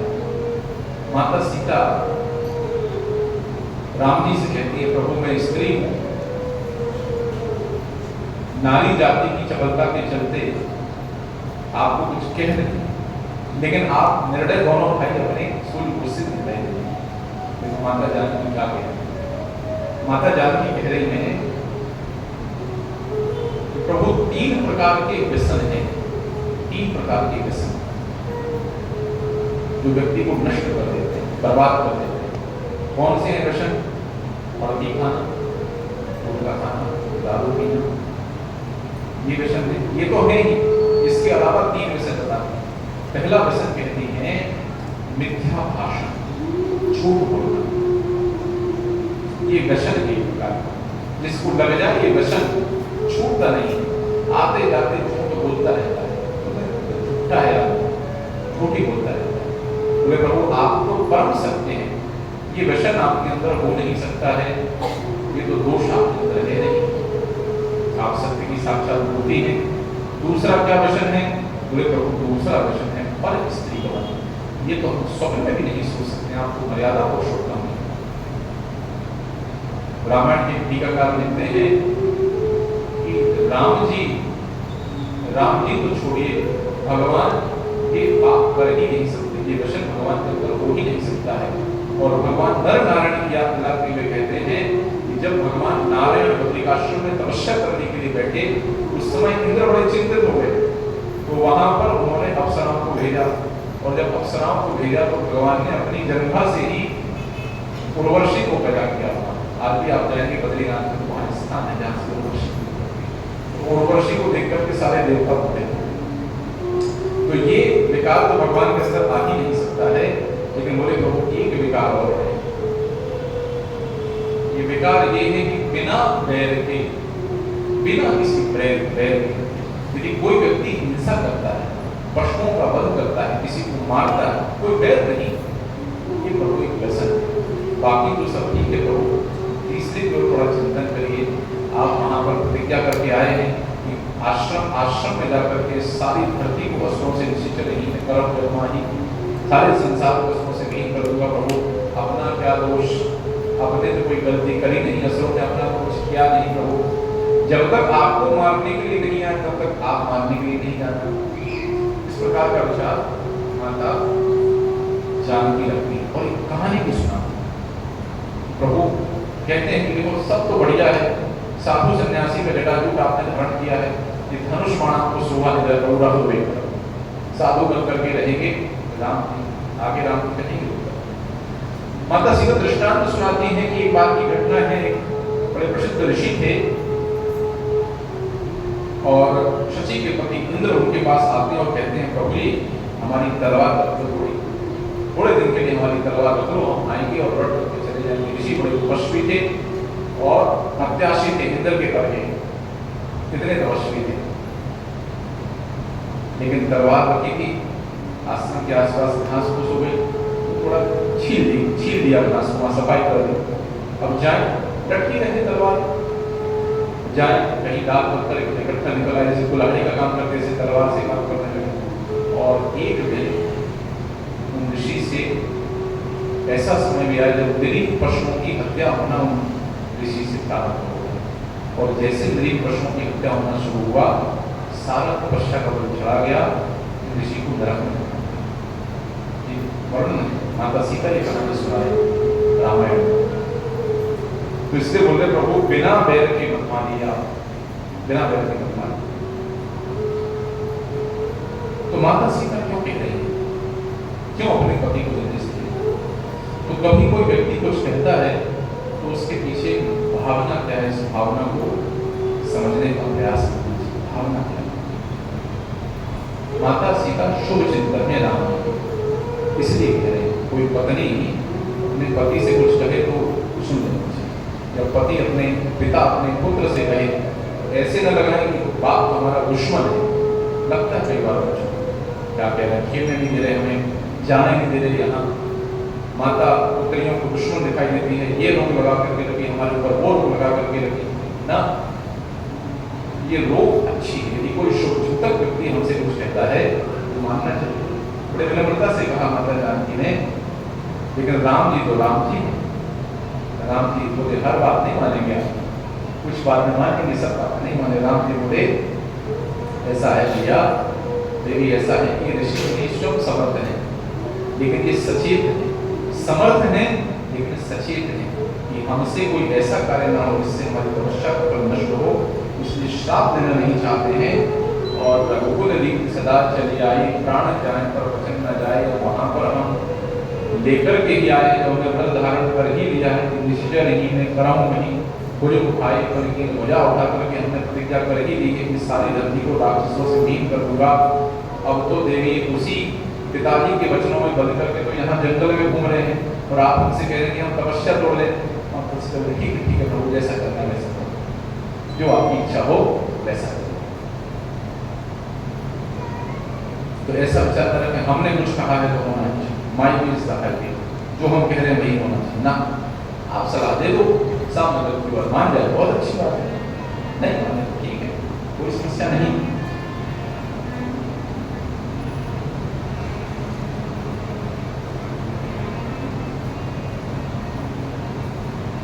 राम जी आगे बढ़ते हैं, एक सरोवर के पास में पहुंचते हैं और सरोवर का दर्शन करते हैं। और सरोवर के पास में सुंदर ध्वनि, संगीत की ध्वनि दिखाई देती है, सुनाई दे रही है।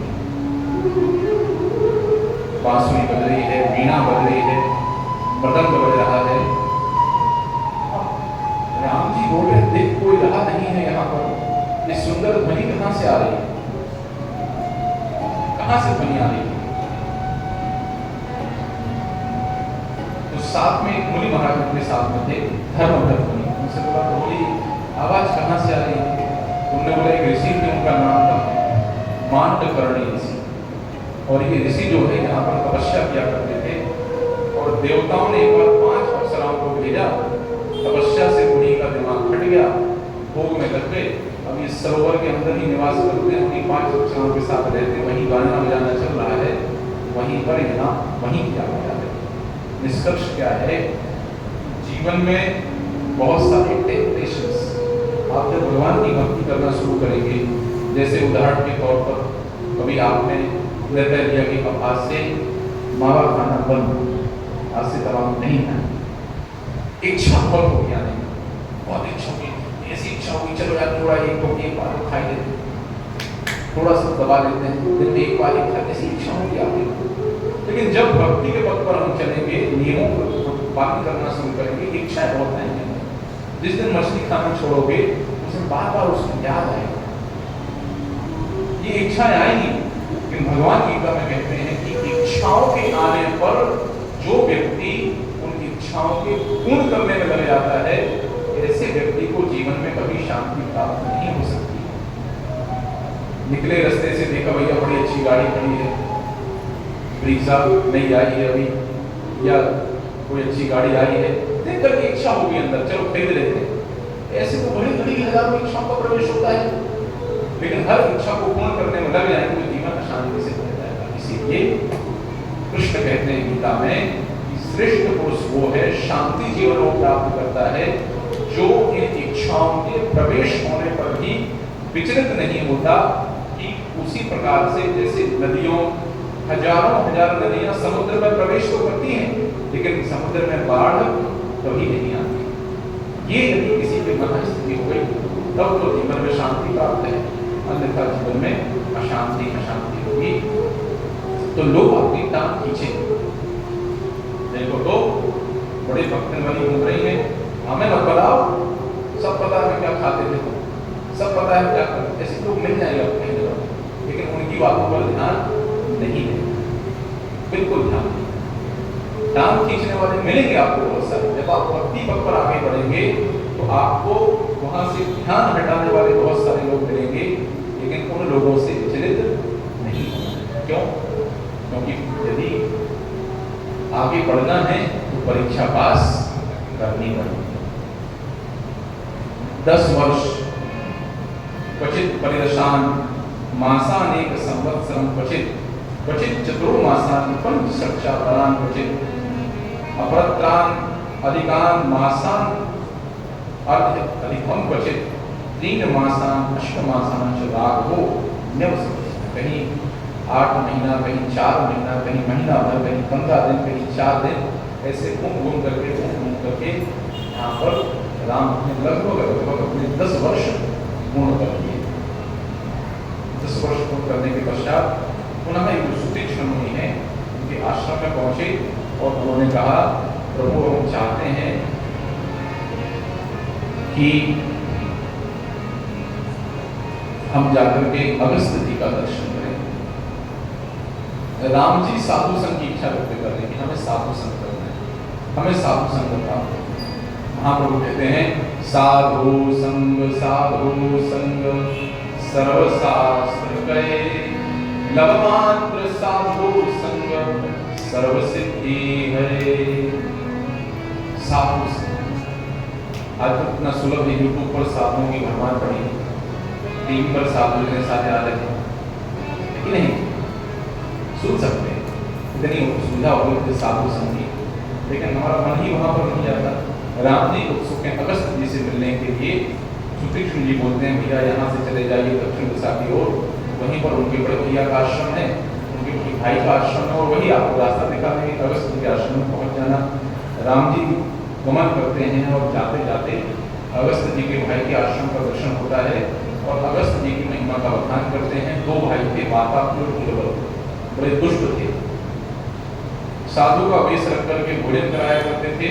सब्जी में वातापी का प्रवेश हो जाता था और साधुओं को भोजन कराते थे। जैसे भोजन करने से बोले ये हो वातापी, वातापी पेट फाड़ करके बाहर निकल जाए। हजारों साधुओं का वध कर दिया। सब संत महात्मा भागे भागे अगस्त जी के पास में बोले बड़ा संकट है, जाओ हम चलते हैं। गए वहां पर साग सब्जी के रूप में वातापी को खाया, खिलाया उसने और पचा गए। जब पाचन कर रहे बोले हो वातापी बोले पचा गए वातापी। ऐसी अगस्त ऋषि समुद्र का जल पी गए। अगस्त ऋषि समुद्र का जल कितना होता है? राम जी पहुंचते हैं अगस्त जी के पास, और अगस्त जी के पास जब जाते हैं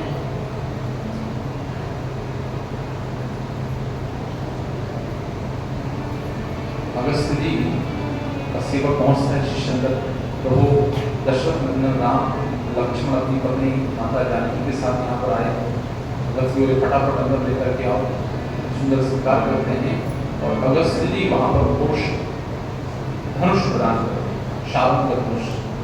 बोले ये भगवान विष्णु का धनुष भगवान को प्रदान कर रहे हैं। और बेचारे ये भगवान को प्राप्त करने की आवश्यकता है उनके धनुष, लेकिन लीला में कोई ना कोई व्यक्ति आता है उनको उनकी ही वस्तु को तेरा तुझको अर्पण क्या भगवान का हर वस्तु भगवान की, सब धरती गोपाल, लेकिन हमने छुपा करके हमने दबा करके ये भावना यदि प्रबल हो जाए कि हर वस्तु भगवान की है तो हम संसार में अनासक्त हो गए। तो भगवान को कोई व्यक्ति क्या दे सकता है, लेकिन भगवान कहते हैं पत्रम पुष्पम फलम तोयम यो मे भूयात्। यदि कोई हमें पुष्प फल पत्ता जल जो देता है ऐसे, तब हम भक्ति पूर्वक, ऐसे नहीं इस यादव को ऐसा खिलाओ जैसा इसने द्वारिका में कभी नहीं खाया, पूरा दुर्योधन दुशासन से खिलाओ इस केशव को, यादव को, इसके बाप ने जैसा न खाया। वो बोले नहीं खाएंगे तुम्हारे, हम तो अपने चाचा गुरु जी के यहाँ जाएंगे, नहीं खाएंगे। तो मन में निर्मलता हो और हृदय में प्रेम हो तो भगवान छोटी सी भेंट को भी स्वीकार करें। और संत पुरुषों का चरित्र भरा पड़ा है, भरा पड़ा है, एक से एक संत पुरुष। हमारे गुजरात में नरसिंह मेहता, हमारी हुंडी स्वीकारो महाराज ने सामड़ा देखा, आप सब कृष्णा सुना होगा। ऐसे ऐसे प्रभु ने उनके जीवन में चमत्कार किए। बिटिया की शादी थी, शक्ति सामर्थ्य था नहीं, तो प्रभु स्वयं वहां पर लेकर के पहुंच गए। बड़ा बड़ा घी का डब्बा, गेहूं, तेल, चावल, किसने भेजा है? बोले सेठ ने भेजा है। कौन से सेठ ने? तो नरसिंह ने भेजा। ये भगवान की व्यवस्था, ऐसे भगवान घर में बोले भंडारा करना था, श्राद्ध इत्यादि क्रिया करनी थी, कुछ पैसा नहीं, घूमते घूमते कुछ साधु मिल गए, कुंडी चलती है। कुंडी का क्या होता है, जैसे जटनी में हम पैसा देकर के जाए 5 लाख रुपये को, और बोले प्रभु जी वहाँ आपको मिल जाएगा, बड़ौदा में आपको 5 लाख मिल जाएंगे, उसको हवाला कर लो चाहे कुंडी कर लो। तो घूम रहे थे नरसिंह मेहता के गाँव में संत पुरुष। किसी ने कहा भैया हुंडी वाला है कोई यहाँ पर? बोले हुंडी वाला यहाँ पर तो कोई है नहीं, हुंडी वाला क्या करें? उन्होंने कहा एक थे नरसिंह बाबा का बाबा, धन पैसा था नहीं नरसिंह मेहता जी के पास, 4 साल उनके पास गए, बोले महाराज हमारी हुंडी ले लो। नरसिंह मेहता बोले वाह पर आपने भेजा है, धन की आवश्यकता तो थी, घर में कार्यक्रम करना है। उनको एक चिट्ठी लिखी, किसके नाम से लिखी? द्वारका किसके नाम से लिखी? बड़ा विशेष पत्र लिखा कि प्रभु अब तो हमारी बात आपके हाथ में है, 4 साधुओं से पैसा लिया प्रभु आपके पास भेज रहा हूँ, आपको बस धन ले गए। जो घर का कार्य था संपन्न किया, उत्सव मनाना था। अब ये 4 साधु जब द्वारका पहुँचते हैं तो वहाँ पेड़ी बोलते हैं उसको, कहाँ पर लगा करके रखा है, देख रहे हैं कहाँ है भैया? किस नाम की पेड़ी थी, किस नाम से? क्या नाम से पेड़ी? मतलब जो उन्होंने पत्रिका में लिख के दिया था, नाम याद नहीं आ रहा है। बोले वहां पर जाना, वहां मिल जाएगा। पूरे द्वारिका में चक्कर लगा रहे थे, लेकिन कहीं पर पेड़ी नहीं, कहीं पेड़ी नहीं। जो साधुओं को लगा अब तो पैसा चला गया, हमारा डूब गया। और घूमते घूमते घूमते घूमते घूमते एक जगह पहुंच गया। अंतिम प्रयासों कर लेते हैं। एक पेटी में सेठ जी बैठे, चश्मा लगाए, टोपी लगाए। बोले भैया ये नरसिंह मेहता में ले आओ, नरसिंह मेहता की चिट्ठी यहाँ लेकर के आओ। भगवान स्वयं वहाँ पर सीट बनकर के बैठे गए।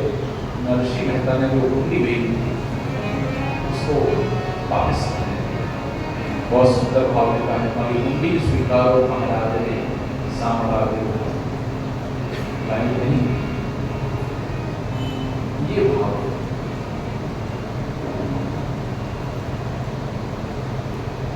हमारे स्वयं की हमने घटना देखी। एक दिन गुजरात के शहर में कीर्तन कर रहा था, सब करते हैं, कथा भी करते हैं, रोड पर भी सब कीर्तन करते करते जा रहे थे।